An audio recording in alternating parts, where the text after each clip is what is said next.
આપણા તહેવારો જેવા છે, પહેલા હોળી આવે પછી ધૂળેટી આવે. એનો અર્થ એ થાય કે હોળી જેવો જીવનમાં દિવસ આવી જાય તો એને કહેજો ઉતાવળ ન કરતા, ધીરજ રાખે, બીજે દી ધૂળેટી હશે, તમારી માથે ગુલાલ ઉડતો હશે. હોળીમાં ઉતાવળ ન કરાય. જો કે આપણો વરણ થોડોક ઉતાવળો ખરો જ છે. આમ ઉતાવળ બહુ, આમ વાણિયાના દીકરા ઘણા છે, આમાં વાણિયાના દીકરા ઉતાવળ ન કરે, પોચું પોચું ધ્યાન રાખીને ચાલે. આમ કરાય, આમ ના કરાય. આ ગીર છે એટલે મજા આવશે અમીરભાઈ. ગીરમાં એક વાણિયાનો દીકરો આમ આમ બરોબર ભૂલો પડ્યો અને હાવજ આવ્યો આમલી, આમ ડણક આમલી થાય કે મોટો ભાઈ આવી ગયો. તાકો આપડી જેવો ઘોડું લઈને નીકળ્યો ને એટલે વાણિયાનો દીકરો એક ઘાન ત્રણ કટકા ગાળું દેવા મળ્યો. વાણિયાનો દીકરો ગાળું બોલવા મળ્યો. હવે આપણે વિચાર કરવો જોઈએ કે આને હું ઓળખતો નથી, આને કોઈ દિવસ મળ્યો નથી ને આમથી આમ તો ગાળું દે, પાગલ હશે, જવા દેવો જોઈએ. પણ આપણે ખાઈ વાણિયાના દીકરાને પાડીને સીધો માથે ચડી ગયો. ત્યાં સિંહ આવી ગયો, ઉપર હતો ને લીન સિંહ આવી ગયો, ઓલો વાણિયાનો દીકરો બચી ગયો. આમ ઘણી જગ્યાએ આપણે ઘાયલ થઈ ગયા છીએ ખોટે ખોટા. એટલે આ સૂટણો હાલ્યો આવે એટલે કહું છું ખોટા ખોટા ઘાયલ ન થતા. ધીરજનો સમય છે, બુદ્ધિનો સમય છે, અને એમાંય આજનો આવો રૂડો અવસર છે. આજ આનંદ, આજ ઉસરંગ, આજ સલુણા ને અને સખી અમારા શહેરમાં આજ કંચન વરિહા મે. 8 વાગે બાપુ પાસે એમ નીકળ્યા હમઢિયાળા. બાપુ મને કે આજે ક્યાં ઉતારા? મેં કીધું આજ ગીરમાં. પછી કીધું, મેં કીધું બધો ડાયરો હશે જ. એટલે બાપુએ જ કીધું જાવ બધાને મોજ કરાવી જો. આમ તો હળંગ ડાયરો હમણાં મોજ, આપણે મોજ સિવાય બીજું કઈ છે નહીં. અને એક જસભાઈ 100%ની વાત કે આ બધા કલાકારો અત્યારે આવ્યા ને, આ કીર્તિદાન ભાઈ, ઓસમાણ ભાઈ, આજે આ ફરીવાર ડાયરાનો આખો ક્રેઝ ઉભો કર્યો છે. નહીતર કઈ એટલું બધું બહુ માણસ કઈ પ્રોગ્રામમાં થતું નહીં, કથાઓ થતી, સંતો આમ ખોટકાઈ ગયેલા હોય કથામાં આવતા. અને પેલા તો આવા મંડપે નહોતા, બુંગણ બાંધતા, કેળુના થંભ નાખે, આપણે ગોતવું પડે કે આમાં કોણ કથા વાંચે છે. લૂંબુ હોતી હોય, કેળુની લૂંબુ હતું, કેળું આખે આખું ખોડ્યું હોય. અને એ તે પાછા વાંચવા વાળા બિચારા રૂજુ સ્વભાવના, હાવ પોચું પોચું બોલતા, સુદામા કરતા વધારે ઈ રોતા. વિચારા સુદામાના બાળકોને જમવા માટે દૂધ નથી તો આપણા ભાભલા હું કે નહીં હોય, ઓ બિચારાના નહીં હોય, નાખો ખોબો ખોબો માંડવી નાખો નાખો બિચારા. એને બદલે અત્યારે તમે જોવો તો એ આખો આમ ધાર્મિક માણસમાં બહુ થનગનાટ આવ્યો છે. કોઈ પણ ધર્મ ક્ષેત્રનો માણસ, અને બધામાં શ્રદ્ધા એટલી બધી આવી છે કે અમે અમેરિકા ગયા ને ત્યારે ભાઈ મને કહેતા હતા, મને કે માયાભાઈ તમે 50 માઇલ હજી નો હાલો ને મોટામાં મોટી 2 બિયરની કે દારૂની દુકાનો આવે. મેં કીધું તમારે અહીંયા 2 દુકાનો આવે અને અમારે, મેં કીધું તમે નીકળો ને સૌરાષ્ટ્રમાં તો માંડ 50 કિલોમીટર હાલો ને, ત્યાં કોકનું એમ કહેવાય કે સદાવ્રત આવતું હોય, કોકનું પરબ આવતું હોય, કાં ગૌશાળા આવતી હોય, અને કાં બાપુની એખાદી મઢી તો હોય ને હોય, ગમે લાલ પીળી લીલી ધજા મારીને મારો બાવલિયો ગમે કોક બેઠો જ હોય. અને વળી દરેક કાંઈકનું કંઈક કામ કરે છે. કોઈ ગૌશાળા કરે છે, કોઈ વળી અન્ન ક્ષેત્ર ચલાવે છે, કોઈ વળી સ્કૂલો ચલાવે છે, કોઈ વળી યોગા કરાવે છે, કોઈ વળી દોરા કરી દે છે. જા તારી ભેંસ દોવાનો દે તાલે આ દોરો બાંધી, ભેંસ ને દોરા ને તારું બાપ હું લેના દેના, હાવ લેવા દેવા વગર. ભેંસ દોરે માનતી છે ડોય, અમારું નથી માનતી.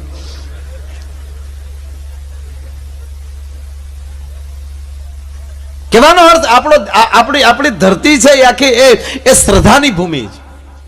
કવિ દાદના શબ્દો, શબ્દ એક શોધો તો સહિતા નીકળે અને કૂવો ખોદો તો અહીં સરિતા નીકળે. સાબ અલગ જ તાસીર છે આ દેશની કે જ્યાં મહાભારત વાવો તો ગીતા નીકળે. અને હજી આમાંથી બની જાય કોઈ જનક અને હાકે આ ધરતીમાં હળ તો હજી આ ધરતીમાંથી સીતા નીકળે. અને અહીં ધબકે છે અહીં લક્ષ્મણની રેખા કે રાવણ જેવાય હજી અહીંથી બીતા બીતા નીકળે. લક્ષ્મણની રેખા એટલે સારો અધિકારી. અધિકારી નરમ ન હોવો જોઈએ, ડોક્ટર ગરમ ન હોવો જોઈએ. કોઈ પણ પીએસઆઈ હોય એ ભલે ધાર્મિક હોય પણ કઈ માળા લઈને નીકળે એ મેળ ન આવે. વર્ધી પહેરી હોય, કેડે રિવોલ્વર હોય ને હાથમાં માળા હોય, કપૂર ગૌરમ કરુણાવતારમ સંસાર સારમ ભુજગેન્દ્ર આરમ. અને હમણાં પોલીસ સ્ટેશન જાય ને જમાદાર ફડાક દીને સલામ મારે, ધીરે ધીરે ખોટા જોડા નહીં તોડવાના. ચાલો ભઈલા, આજે કેટલાને પકડ્યા છે કે સાહેબ આજે 5 ને લાવ્યા? ઓહો, 5 તો પરમેશ્વર કહેવાય. ક્યાં રાખ્યા છે ભઈલા? કે લોકોપમાં? નહીં, દરેક આત્મામાં પરમાત્મા છુપાણેલો હોય છે, એને લોકોપમાં ન રખાય. ચાલો એને સ્નાન કરાવો. નવરાવીને પછી એમ ચાલો ભાઈ 5 ભાઈને અહીંયા સામા બેસાડી ગયો, એના હાથમાં પાણી આપો. ચાલો ભઈલા 3 વાર પાણી પી જાઓ, મનમાં વિષ્ણુય નમઃ, વિષ્ણુય નમઃ, વિષ્ણુને બોલી જાઓ. ચાલો ભઈલા, અને હવે અંતર્મુખ થઈને બોલો, તમે એ ગુનો કર્યો છે. હવે ઓલા એમ માને. અધિકારી નરમ ન હોવો જોઈએ, ડોક્ટર ગરમ ન હોવા જોઈએ. કોઈ ડોક્ટર હોય તો એ ડોક્ટર બીજી માં છે. દવા કરતા ડોક્ટર ઉપર ભરોસો હોય માણસને કે ફલાણા ડોક્ટર એનું બાવડું પકડી લીધું, હવે એને કાંઈ ન થાય. આ ભરોસાથી માણસ જીવી જાય. અમારે એક ડોક્ટર છે ને ભાઈ, તે કડક, કોઈને દવા ન આપે, ઘગલાવીને રૂપિયા લઈ લે. જે આવે ને દારો જ આપે. હું થાય? હું આવ્યો એ કે સાહેબ બસમાં બેહો, ચક્કર બહુ આવે. કે હું કામ બસમાં બેહો છો? મરી જા સકરડા વાળા. ચકડામાં બેહો, ડંફરિયામાં બેહો, ટોરચમાં બેહો. નહીં બેહવાનું બસમાં. નીકળ, લાઈવ .100 લે. બીજો આવે એને કે તને શું થાય? એ કે સાહેબ ઘઉં વાળું ખાવ, પેટમાં બહુ. હું કામ પણ ઘઉં ખાવ છો? પેટમાં દુખે. દાંત શું કાઢો છો? નહીં ખાવાના ઘઉં. મોઢા હરાડા પાછા પેટમાં દુખે. આપડે મંગળનાથ બાપુના ડ્રાઈવર હતા ને, શંકરનાથ, એનું મોઢું ત્રાહું હતું. સંતોની પંગત જમવા બે ખાવ, મલિંદા ખાવ. ક્યાં તમારા બાપ ના છે મલિંદા? આપો મલિંદા ખાવ, ચોખા ઘીના મલિંદા ઉલાળો. કદો હરિહદ કદો, હામું હું જોવો છો? હરિહદ કદો, હરિહદ કદો.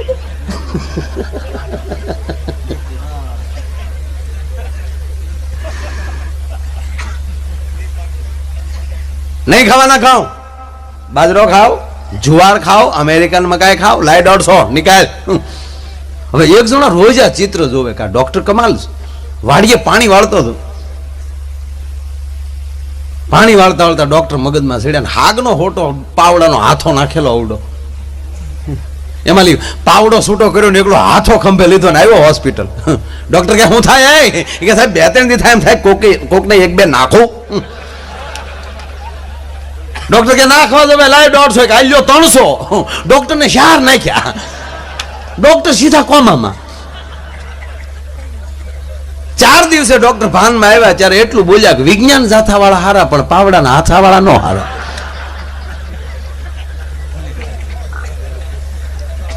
જે વસ્તુ જેની પાસે હારી લાગતી હોય લાગે. જે વસ્તુ જે વ્યક્તિની પાસે જે વસ્તુ શોભતી હોય શોભે.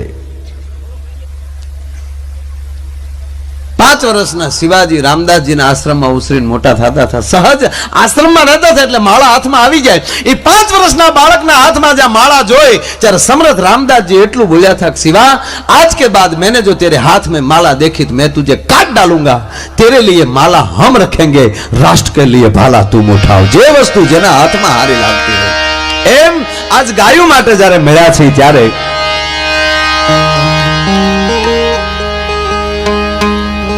ગાય યાદ કરીએ એટલે કૃષ્ણ યાદ આવે, ને કૃષ્ણ યાદ કરીએ એટલે ગોકુળ યાદ આવે. વ્રજના કોઈ માણસોને માણા કોઈ મળે છે અને વ્રજના માણસોને મળીને એટલું પૂછે છે કે ભાઈ તમે વ્રજવાસી છો? કે હા અમે વ્રજવાસી છીએ. પૂછનાર માણસની આંખ ભરાઈ ગઈ. કહો તમે કેટલા ભાગશાળી છો, તમે વ્રજવાસી છો. તમે વ્રજવાસી છો તો ભગવાન કૃષ્ણની વાહળી તમે સાંભળી છે ને? કે હા, હજી કૃષ્ણની વાહળીના સૂર અમારા કાનમાં ગુંજે છે. તો તમે ભગવાન કૃષ્ણની રાસલીલા જોઈ હશે ને? કે હા, હજી અમે આંખો બંધ કરીએ તો ભગવાન કૃષ્ણની રાસલીલા અમારી નજરે ટળવળે છે. અને ત્યારે પૂછનાર માણસ એટલું કીધું, તો તમે આ ધરતીને લાયક નથી, હાલો અમે તમને વૈકુંઠમાં લઈ જાય. વૈકુંઠનો શબ્દ આવ્યો ત્યારે વ્રજવાસી આહુડા લૂસી નાખ્યા ને એટલું કીધું, ભાઈ તમે ક્યાંથી આવો છો? કે હું વ્રજમાંથી વૈકુંઠમાંથી આવું છું. વૈકુંઠમાંથી તમે વ્રજમાં આવ્યા છો? હા. શું કામ અહીંયા આવ્યા? કે અમારો વૈકુંઠવાસી તમારી ભૂમિમાં બાળક બની અને પગલા પાડી ગયો છે તો આ ધૂળને અમારા મસ્તક ઉપર ચડાવવા આવ્યા છે. અને તેથી વ્રજવાસીએ જસુભાઈ જવાબ એ આપ્યો હતો કે તમારા વૈકુંઠના માણસોને ધક્કો થાય છે ને? કે હા.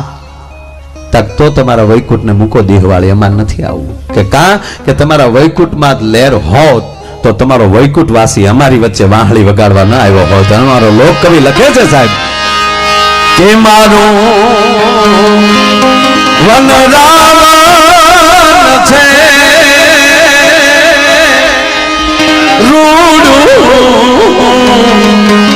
હવે વૈકુંઠ નહીં રે આવું રે મારું વનરાવણ છે વૈકુંઠ નહીં રે આવું.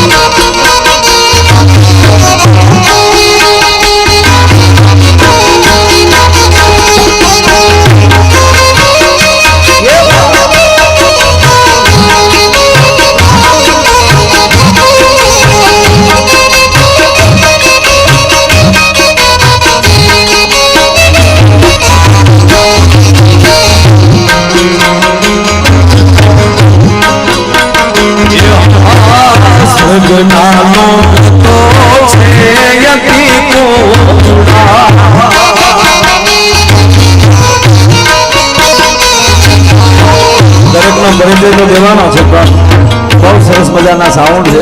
એ બી ઉપલેટા અમારે નથુભાઈ, એમને તાળીથી વધાવો.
પાછી કૃષ્ણની વાહણી કેવી હતી?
આમાં શબ્દ વાપર્યો કૃષ્ણની વાહણી કેવી હતી જસુભાઈ? તો હરવા હાદ.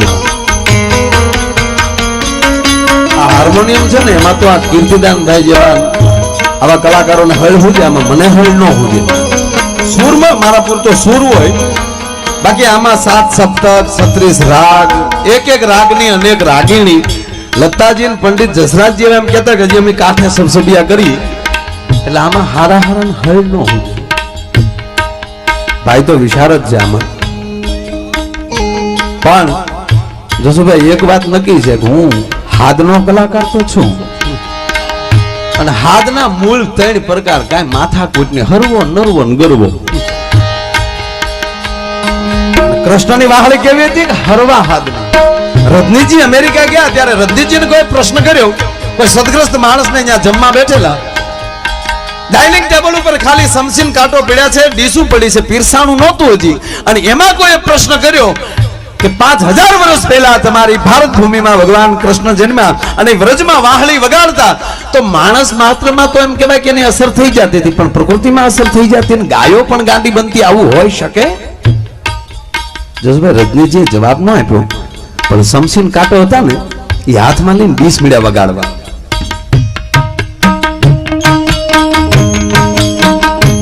એવો તાલ પકડાણો અને એવો તાલમાં એમ કહેવાય જેટલા ફરતા બેઠા હતા એ બધા એમ કહેવાય 20 મીડા વગાડવા, અને બધા તાલમાં ગાંડા બન્યા. એટલે રજનીજીએ વગાડવાનું બંધ કરી અદબ પાડીને એટલું કીધું કે ભારત વર્ષનો એક સાધુ આવીને તમારો સમસીન કાંટો વગાડીને જો તમને ગાંડા કરી દેતો હોય તો ઓલો અખિલ બ્રહ્માંડનો માલિક હતો, એની વાહળીથી થાય. જ્યાં સુર કામ ન કરી શકે, જ્યાં સ્તુતિ કામ કરી ન શકે, જ્યાં પ્રાર્થના કામ ન કરી શકે, અને બધું કરવા છતાં જો પરમાત્મા ન આવે ને એટલે છેલ્લે તો હાથ જ પાડવો પડે. અને હાથની કેવડી અસર હોય સાહેબ. હાથ કરું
છે અતિ કુડા. હવે સ્વર્ગના લોકો તો સ્વર્ગમાં તો દેવતાઓ લે ને આ લોક કવિ એમ કે ઈ તો લોકો ખરાબ છે, ખોટા. આ લોક કવિ કે એટલું નહીં, પણ જસભાઈ કૈલાસના ખોપરા ઉપર બેઠેલો આશુતોષ મહાદેવ યાં તે રુદ્ર સિંહાંત ઘોડા પાપ કાસીને ત્યાં સ્તનવા સંતમયા ગિરી સંતા અભિષાક સહી ભગવાન ભોળોનાથ માં ભગવતી ઉમાને એમ કહે છે કે હે ઉમા, સ્વર્ગના દેવતાઓ સ્વાર્થીલા છે. જ્યારે ભીખ